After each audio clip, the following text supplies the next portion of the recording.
જૂનાગઢના ધારાસભ્યના વિસ્તારની સમસ્યાઓને લઈને પત્ર લખી રહ્યા છે. વિરમગામના ધારાસભ્ય હાર્દિકભાઈ પોતાના વિસ્તારની ગટરો સરખી કરવા પત્ર લખી રહ્યા છે. રાજુલાના ધારાસભ્ય સિંહોના મૃત્યુ પર પત્ર લખી રહ્યા છે. ભાવનગરના ભાજપના મેયરે આત્મવિલોપનની ચીમકી આપી રહ્યા છે અને અસંખ્ય હોદ્દેદારો ભાજપ સામે બંધ પોકારી રહ્યા છે. આ એટલા માટે કે ભાજપે જનતાના કામ કરવાને બદલે પોતાના પક્ષને કોંગ્રેસ યુક્ત કરી દીધી છે અને કાર્યકર્તાઓની પણ કફોડી હાલત કરી દીધી છે, જનતાની પણ કફોડી હાલત કરી દીધી છે.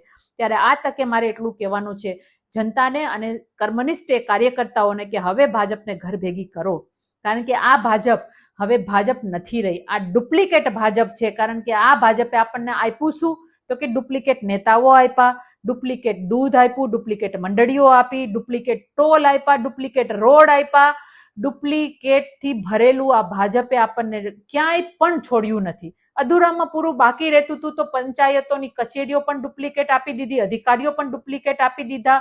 એટલે આ ડુપ્લિકેટ નેતાઓની જે ભાજપ છે એને ઘર ભેગી કરવાનો સમય આવી ગયો છે.